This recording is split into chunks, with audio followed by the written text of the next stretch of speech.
God's sakes, this isn't Chicago, New York, Washington, D.C. This is Decatur, Illinois. On a cold and rainy March day 3 years ago, a Decatur businessman's life changed forever. Lured for a job.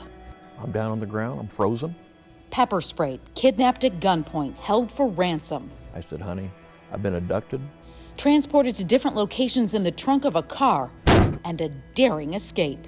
It's etched on my brain now, you know. I sit down with Ed Good, who describes the day he nearly lost his life and life now as a traumatized victim. Good evening, I'm Dawn Sterling. Tonight, an exclusive story so bizarre, it's hard to believe, even for the police. But for Ed Good, the nightmare was all too real. For nearly 70 years, Good's Flooring has been running in Decatur. The building off Pershing Road is a little worse for wear, but inside, the latest trends in floor coverings. Now owned and operated by the third generation of Good, 49-year-old James Ed Good and his wife Nancy run the store now. He helps customers, goes to homes and measures and lays carpet. His wife Nancy runs the front office. The pair enjoy spending time with their dog and relaxing when there's time. It was a good life until one day it wasn't. March 24th, 2022 began like any other day for Ed Good. On that cool, rainy day, he had an appointment to measure for carpet. He showed up at 1231 East William Street to meet a client he had worked with before. Adamico Macklin Carney let him in. After walking in the house, you see the rain coming through the ceiling. You know, young lady, you're looking at 3 to 4 months away from laying carpet here. That's okay, Eddie. Can we just get the measurements? Ed threw his notepad down like any other job. But this wasn't like any other job he'd been on before. I bend down to pick up my tape measure and write 12 by. That's when she runs over and hits me with the pepper spray. Attacked by his client, a stunned Ed Good begins looking for answers. I'm down on the ground, I'm frozen. My head turns to the left, and that's when I see a man standing in the door pointing a pistol at me. For God's sakes, this isn't Chicago, New York, Washington, D.C. This is Decatur, Illinois. The man walks over, puts the pistol against my head, tells me to stand up, put my hands together, zip ties me. He lays the gun down, he tears off a piece of tape, puts one piece of tape across my eyes. I said, that's not so bad. Then he wraps my head in tape from the top of my head all the way down to my chin. Ed says he was then walked out the door and put into the trunk of a small car. Boom. It was a Kia Optima. Okay, small car. Wasn't like I was in a Lincoln Town car. I could stretch out and take a nap. Right. But anyway, like I told you, I will always remember I weighed 203 pounds on March 24th, 2022, because my fat ass sunk the car down in the mud and we couldn't go. Because you said it was raining. We find out that they end up tearing down a piece of fence that next door and sliding it up underneath the car so we could get traction and get going. He ends up taking a really sharp turn and he pops the right fender or whatever it is off the front wheel, and we basically make our way through town. He's taken to another house, which he believes is on Maple Drive, where he had worked for Macklin Carney before. He was taken down to the basement and zip-tied to a chair, but he never imagined what came next. He said, we're going to call your wife. And she's like, hey, what's going on? I said, honey, I've been abducted. These people want $400,000 at the pavilion at Galloway Park by 2 o'clock, or they're going to kill me. What? Come on. What are you doing? Click. The guy asked me, he says, why doesn't your wife believe you? I said, sir, I've been with Nancy since 1994. I've never asked her for a dime, and today I'm asking her for 400 grand. Come on. But the kidnappers weren't about to give up. We call again, and something happened, because obviously we found out later, Nancy got hit with some lightning bolt from God or something, that she calls 911. So on the office manager's phone, she's talking to 911, and then she's talking to me as well. With a pistol to his head, Ed Good is told to repeat after his kidnapper. He said, honey, I said, first things first, do not call the police. I said, honey, I've been abducted. These people want $400,000. $400,000? I said, I know. We don't have $400,000. I said, I know we don't have $400,000. But I told her I was at 1231 East William. I don't know where I'm at now. I said, just in case, I love you. She believed you then, huh? Yeah, it's a heck of a way to confirm your love. The next time Ed saw his captor, it was clear the pair knew police were on the case, and Ed's best chance of survival was to try and make a connection. He comes back downstairs, presses the pistol against my head, and he said, "I thought I told you to tell her no, police." I said, "Now wait a second." I repeated every word you said. I said, "If Nancy called the police," I said, "that's on her merit, not on mine." I said, "Please don't do something stupid." With nothing to lose, Ed tries to reason with his abductor. I said, "People that kill people usually end up killing themselves." I said, "So if you don't kill me, two things are going to happen that day." He goes, "What's that?" I said, "Well, you're not going to kill anybody, and I'm not going to die. Just trying to build a bridge." A bridge that seems like it might work. He's like, "I don't know what to do." I said, "You don't have to do anything. If I let you go, are you going to call the police?" I said, "No, I just want to see my wife and see my dog." Ed's captor left him once again in the basement, still bound and taped, totally helpless. He comes back downstairs and he says, "I think I got a plan." And I said, "Okay." I said, "What's the plan?" I said, "Does the plan involve killing me?" This story is far from over. My eyes are all orange.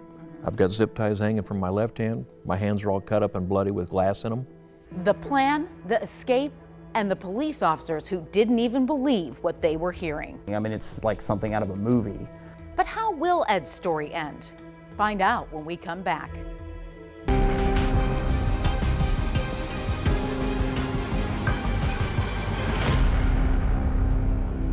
I said, "What's the plan?" I said, "Does the plan involve killing me?"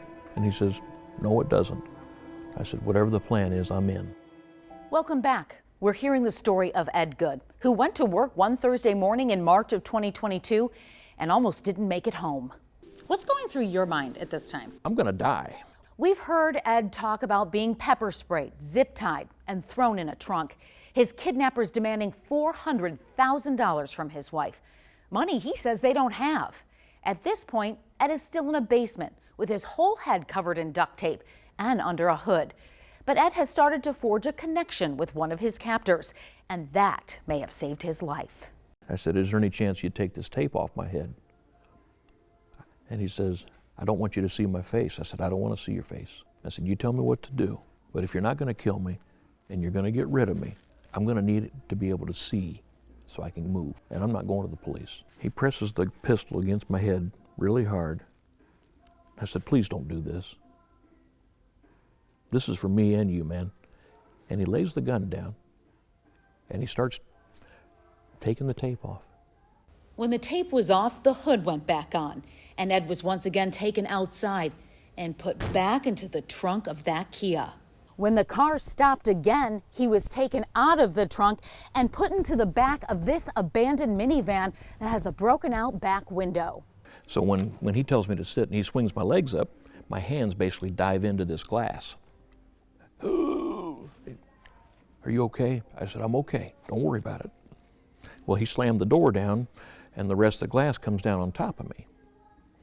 And I said, "What happens next?" He said, "You stay here."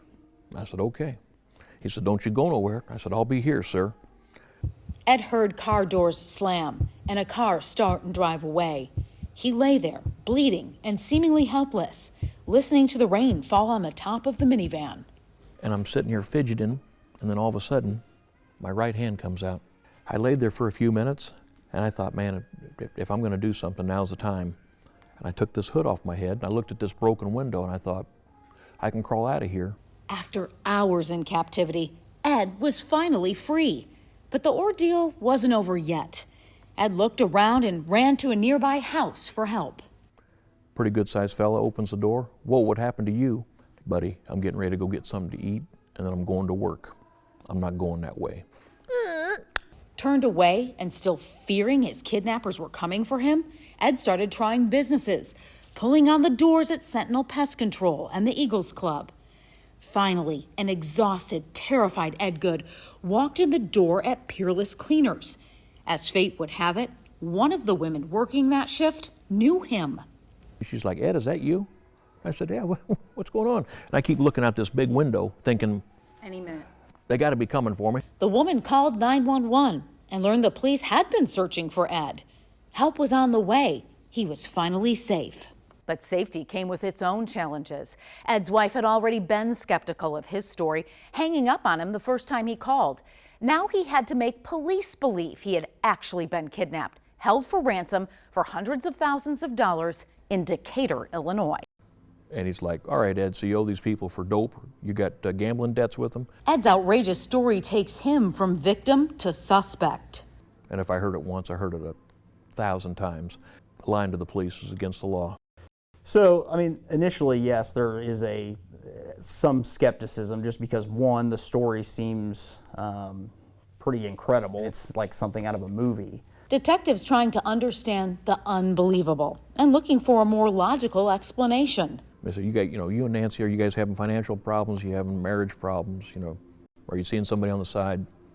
At first, even Ed's escape doesn't make sense to the detectives. Why would his abductors just leave him in an abandoned van? They had already done so much. I mean, they pepper sprayed him, held him at gunpoint, threw him in the trunk of a car, drove him to the other side of town, and then it was almost like at 1 minute, things just switched and it was like, okay, we'll just cut our losses here. And soon the detectives will believe Ed, thanks in part to an emotional reunion with his wife. So you ended up kind of reuniting them. What was that like? His reaction to seeing her was somebody who thought they were never going to see their wife again. It was very genuine. They were prepared for the worst. Right. Now the detectives' work really begins. Their search for the suspects and how they put it all together when we come back.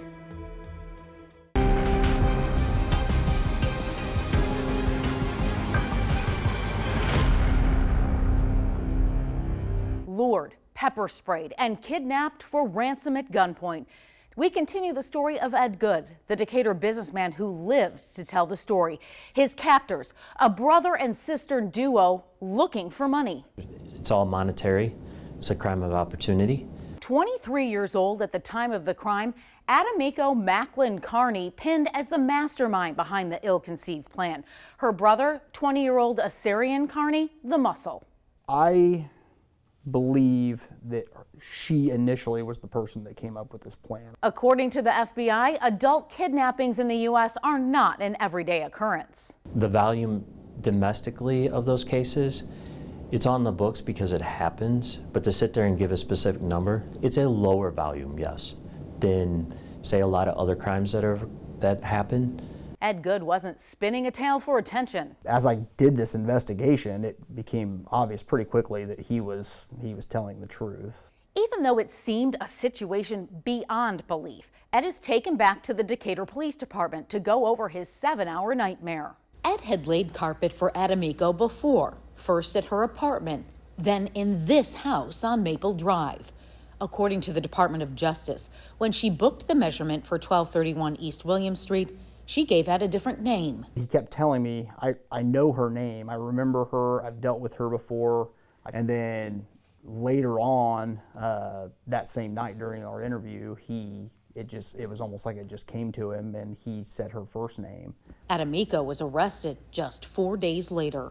Adamiko Macklin Carney, we're prepared to charge you with aggravated kidnapping, held for ransom, secretly confine and secretly transport a human being. Her arrest was almost solely based off of Ed's statement. I mean, there was just a lot of things that tied her into it. Including that piece of car that Ed said was ripped off in this alley behind 1231 East William Street, the place he was lured to measure carpet. He ends up taking a really sharp turn and he pops the right fender. And we actually went back out to the house where the East William Street address and the piece of the bumper was there, and we're able to put it up there and 100% say that it came off that car. This is 1231 East William Street. The house now gone. A new fence where the kidnappers had ripped off a piece to get the Kia out of the mud. The abandoned home torn down because in the early morning hours of March 25th, 2022, police say in an attempt to cover up the crime, the house was set on fire. The home next door still scorched. I don't know what they thought. I don't know why they would obviously pick him specifically. The only logical answer to me is that they had this previous flooring thing done. It took Decatur police a little over a month to arrest Adamiko's brother Assyrian, even though he was there in the car when Decatur police arrested her. So I got the cell phone records, and then when we mapped all the records, they were together throughout the entire day. Decatur Police Sergeant Jason Danner processed the evidence that day in March.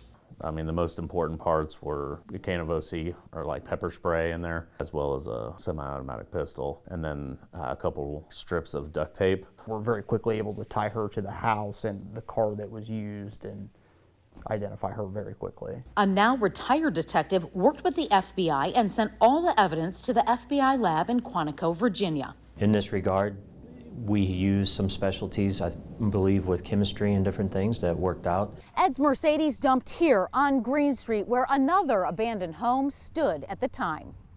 His eyeglasses were in there. Those also had pepper spray on them. We took swabs of DNA from all the door handles. We fingerprinted everything. All the money, were you surprised by that? I was kind of surprised at the time that was there. In the end, the siblings took nothing. Not Ed Good's money, Mercedes, jewelry, or even the Rolex on his wrist. I mean, they pepper sprayed him, held him at gunpoint, threw him in the trunk of a car, drove him to the other side of town. And then it was almost like at 1 minute, things just switched. And don't forget about where Ed was dumped, in that van that's still sitting on Packard Street all these years later. We end up rolling over there. We get out, we walk over there. I said, there's the hood I was wearing. I said, and then my blood's probably on this glass right here.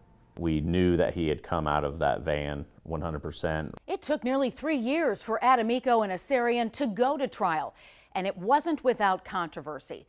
This story has all the elements, including jailhouse threats against Ed Good and his wife Nancy, the presiding judge, the federal prosecutor, and his family too. After her arrest, the Department of Justice notes Adamico took steps to prevent the victims from testifying. Where basically there was going to be hits on them, hits on me and Nancy. It's just like from jail. Decatur police say after those threats, the judge recused herself and the trial was pushed back another 6 months. What has it been like for the long wait of trial? I mean, it is a really eye-opener to how long it takes justice to take place. In October of 2024, the two Decatur siblings were tried and convicted by the federal government for the 7-hour armed kidnapping for ransom of Ed Good. The victim is made whole to some degree because of the convictions based on their work. And it's important to highlight the outstanding work. It doesn't matter how big or small a department is, they have really good employees, and Decatur did an outstanding job. The sibling duo were finally sentenced on March 5th of 2025, which is why Ed can finally tell his story. U.S. District Judge Stephen McGlynn sentenced Adamico Macklin Carney to 30 years in federal prison. We reached out to speak to those federally involved in this case, but were referred back to the Department of Justice's news release after the sentencing. It says, in part, Judge McGlynn also noted that neither defendant expressed remorse for the crime. The judge gave her brother, Asarian Carney, 24 years in the federal penitentiary. Judge McGlynn noted although Macklin Carney was the mastermind of the operation and had a more serious criminal history, Carney was still the gunman and the muscle. Both are currently appealing their convictions. When Ed relived his terror for us, this is the closest he had been to the van in 3 years. He was visibly shaken. That is James Edward Good's blood on that glass. His memory, a blessing during the investigation, now feels like a curse. It's etched on my brain now. When we come back, how the Goods are coping with the trauma and worrying about what happens next.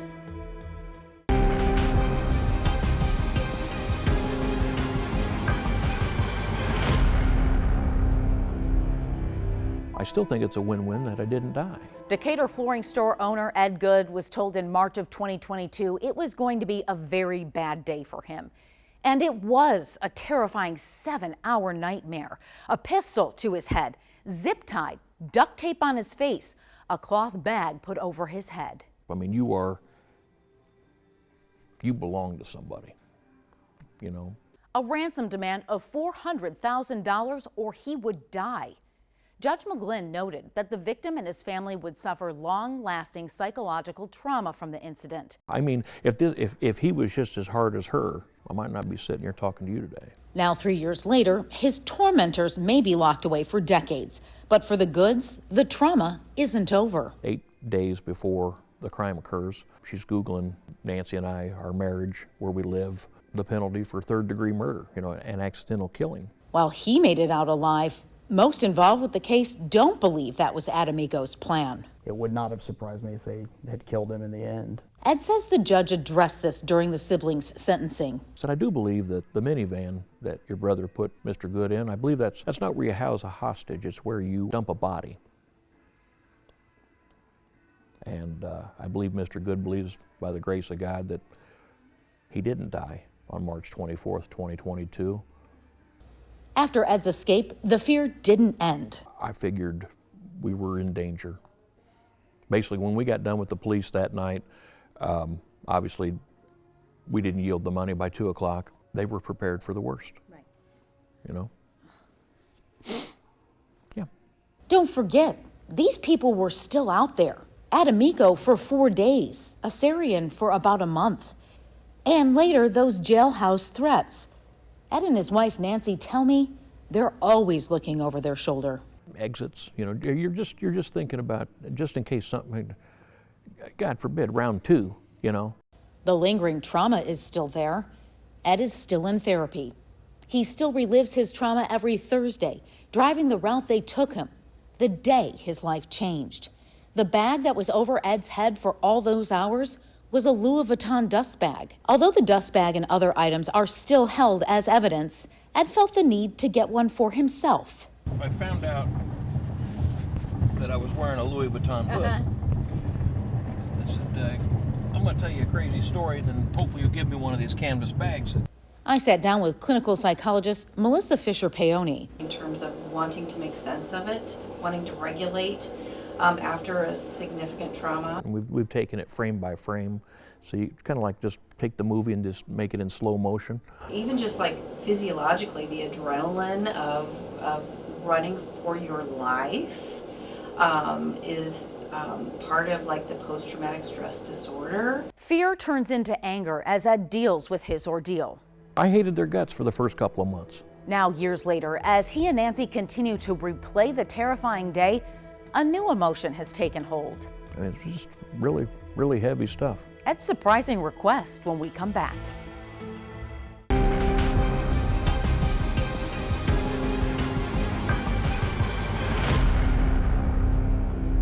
He says, Ed, if all this is true, then you're lucky to be here. Ed Good survived his kidnapping and managed to escape.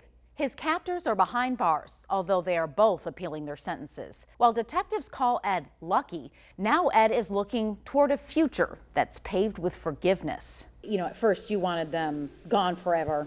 Oh, yeah. I hated their guts for the first couple of months. I hated them so bad, wanted ill will. Wanted just, what happened to me should happen to them 10 times worse. I forgave them. It's tough. Whatever the plan was, it didn't work out.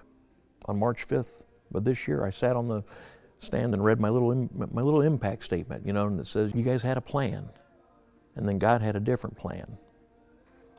So I'm letting you know that I forgave you, and we're good. I said I would sit across the table from you so you could tell me why. I think I deserve to know that. Do you think you'll get answers? I don't think from her. I think maybe from him. I think I built a bridge with him. Do you think your demeanor that whole time helped? Assyrian told me multiple times that I talked too much. I said, I'm sorry, I'm gonna talk. I'd like to think that he truly didn't want to kill me. Almost like if they could get the money and not kill, then it would be okay. Adamico and Assyrian didn't get their money. Ed survived, but the 7-hour nightmare changed a lot of lives that day. A husband and a wife that will spend a lifetime trying to recover, and a brother and sister who will likely spend decades behind bars. We reached out to their attorneys, who both couldn't go on camera because of the siblings' pending appeals. Thank you for joining us.